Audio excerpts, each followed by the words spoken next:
Meus irmãos, meus amigos, sejam todos muito bem-vindos ao nosso canal de Estudos Espíritas. Se você está aqui pela primeira vez, se inscreva também no nosso canal. Hoje nós vamos fazer aquele estudo na modalidade Perguntas e Respostas, na sua edição 42. Muitas perguntas nos chegam e nós selecionamos essas 4 questões que são muito interessantes. Até peço a vocês que participam sempre do nosso canal, enviem também as suas questões. Vamos rogar a Deus, gente, que nesse dia nos encha de paz e muita saúde, não é? Física e espiritual também. Vamos começar então nossos questionamentos. Diz assim a primeira questão: vi uma mulher grávida e percebi que ela usa drogas mesmo durante a gestação. Qual a condição espiritual desse bebê? É igual a ela ou vem com alguma tarefa ou resgate? É uma boa questão, não é, gente? Porque muitas vezes vemos gestações muito difíceis, com questões muito delicadas como essa. E a espiritualidade nos diz assim, que em matéria de reencarnação nem há improviso, nem existe obra do acaso, não é? Então aí, com certeza, gente, há uma aproximação por afinidade desses espíritos, não é? Da mãe e do espírito que vem encarnar-se novamente e está lá na gestação como bebê. Então pode sim essa criança ser um espírito mais evoluído que venha para auxiliar essa mãe, ainda com inclinações tão difíceis. Mas também pode esse espírito que reencarna, que está se preparando para a reencarnação, ser justamente um parceiro dessa mãe no passado, mais delituoso, né? Onde ambos contraíram débitos muito sérios e reencarnam ainda trazendo essas inclinações de vícios do passado. Então, juntos, pela afinidade dos compromissos, vão precisar, nessa atual existência, que se faz a pergunta, resgatar ambos esse passado mais difícil, porque a oportunidade reencarnatória é justamente, por bondade divina, um recomeço, uma chance de fazer diferente do que foi feito no passado. Então é isso. São espíritos afins pelo amor ou pelos delitos que praticaram em conjunto, tá certo?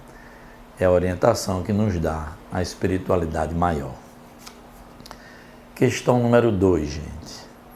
Há um período certo para desenvolver a mediunidade? Qual seria?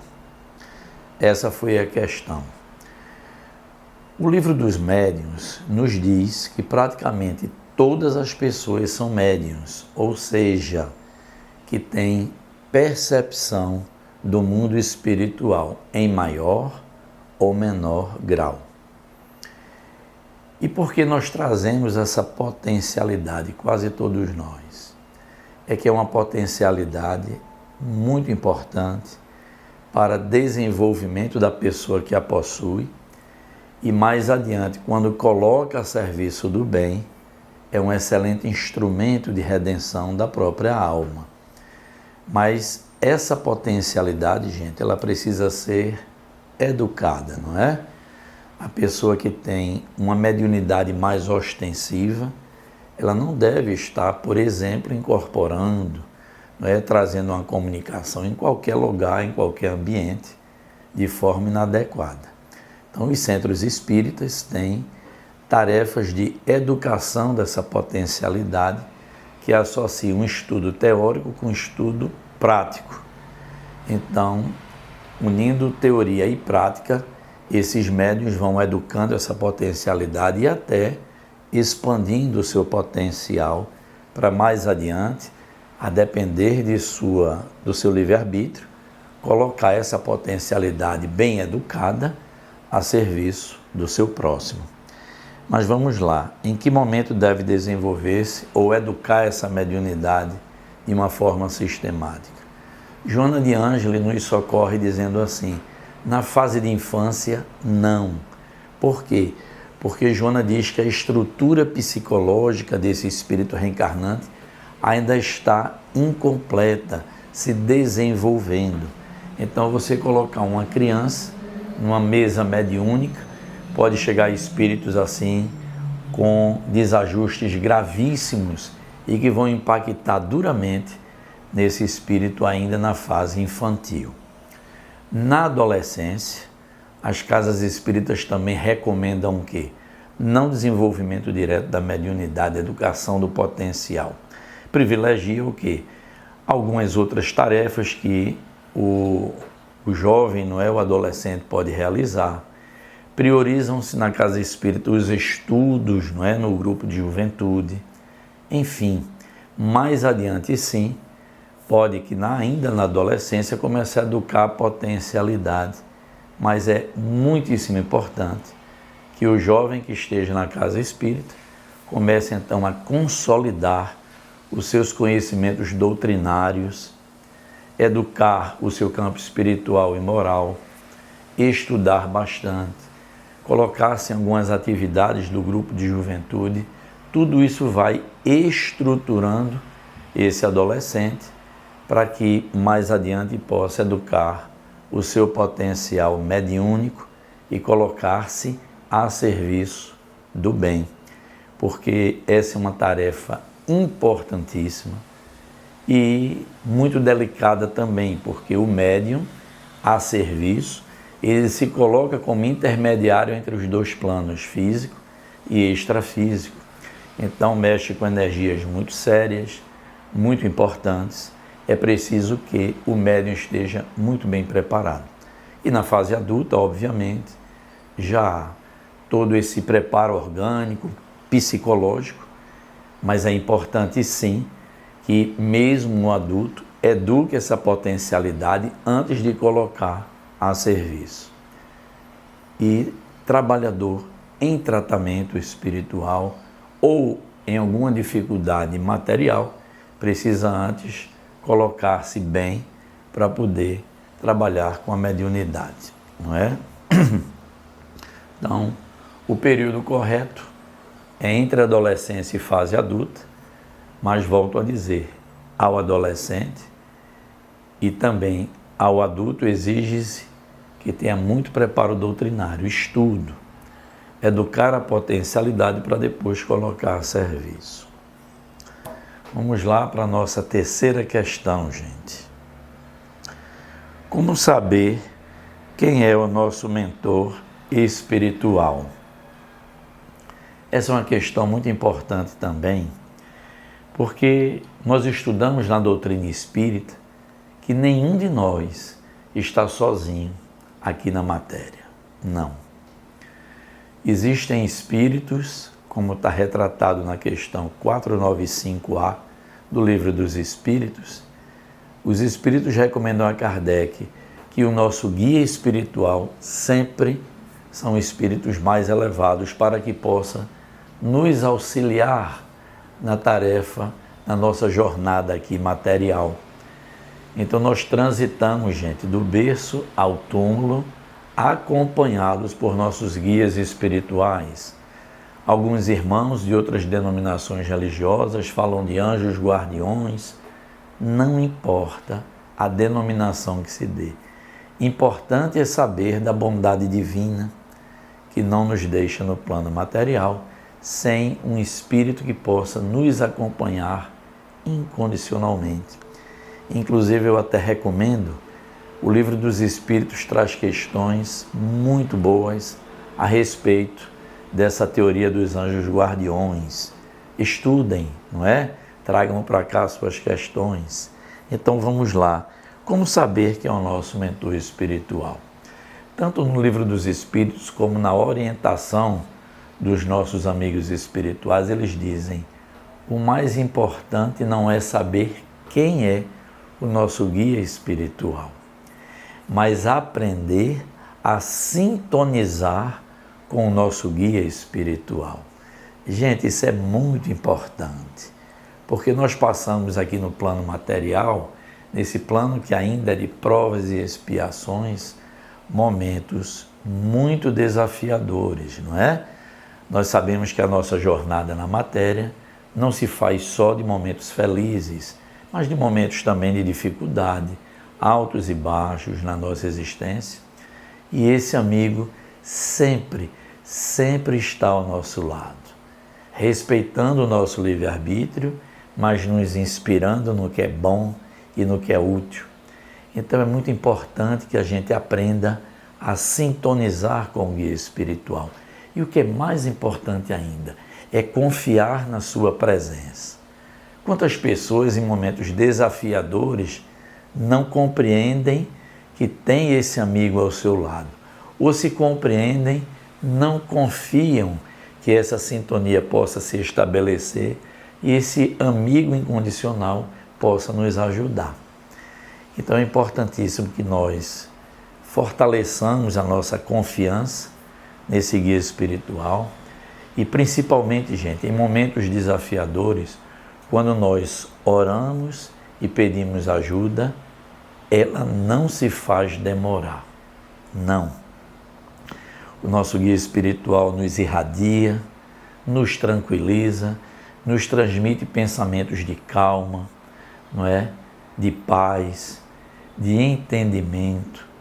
Faz muitas vezes pela inspiração com que a gente evite entrar em contendas mais graves, de tomar decisões equivocadas, mas no final a decisão é nossa.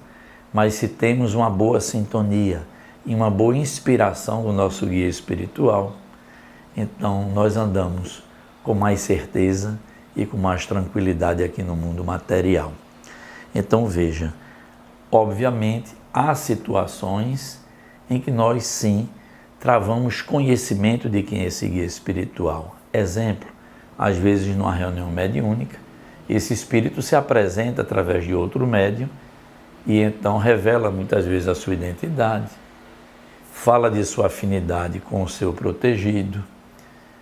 Às vezes também acontece por intuição, você recebe por alguma intuição a identificação desse guia espiritual, às vezes através do sonho, não é? Quando você está no sono, que é o seu momento fora do corpo físico, pode sim esse guia espiritual se apresentar tal como é e você tem o entendimento de que ele está lado a lado com você na sua existência. O fato é que esse estudo sobre os guias espirituais é muito bonito, tá certo, gente? Volto a dizer, recomendo a leitura no Livro dos Espíritos para que a gente tenha um pouco mais de conhecimento nessa área. Então, como vou saber quem é meu guia espiritual? Colocamos aqui as situações possíveis, mas nunca esquecendo da recomendação.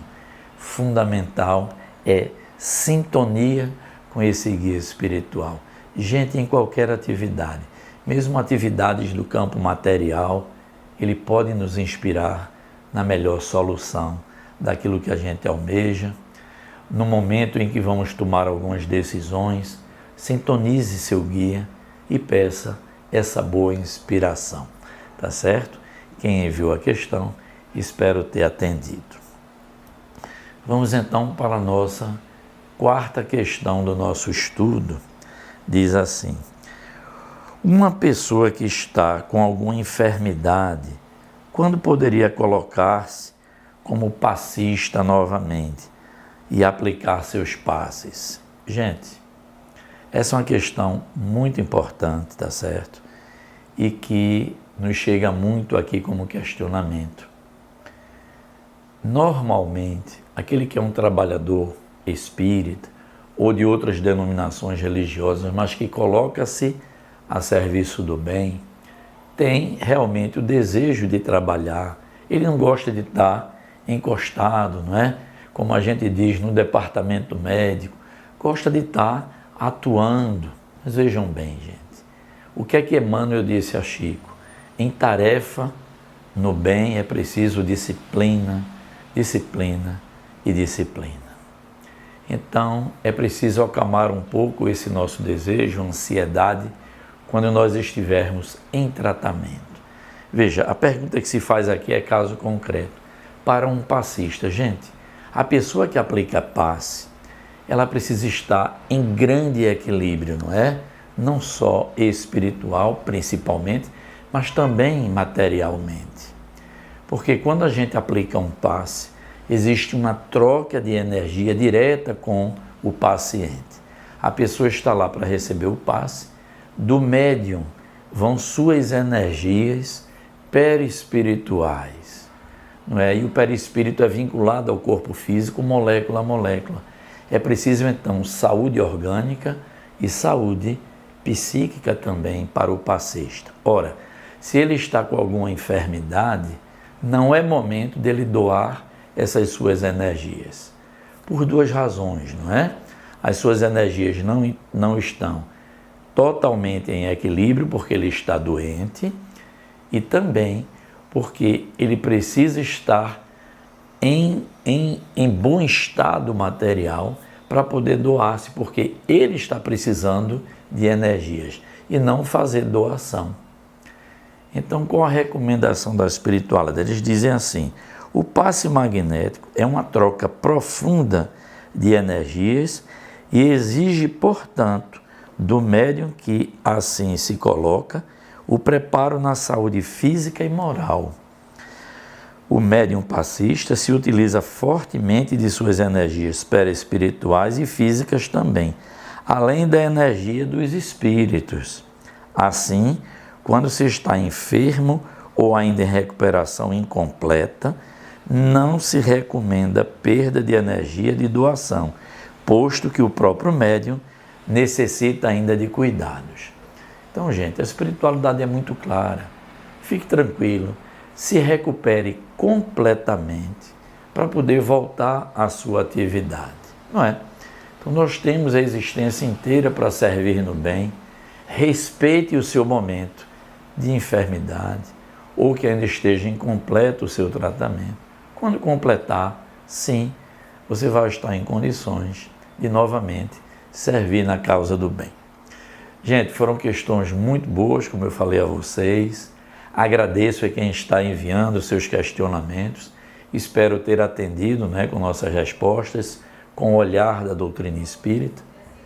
E peço a vocês, gente, se gostaram, deixem seu like aqui. Isso é muito importante para o nosso canal. Divulguem. Só faltam 10 pessoas se inscreverem para a gente chegar a 2.000 inscritos no nosso canal. Então colaborem, façam uma campanha aí, peçam a seus amigos, familiares, as pessoas que possam se inscrever no canal e participar aqui conosco. Deus permitindo, gente, sábado estaremos juntos e desde já desejo a todos vocês uma excelente semana, que todos fiquem na paz, na saúde moral e material também. E se Deus permitir, estaremos juntos. Desejo então muita paz a todos.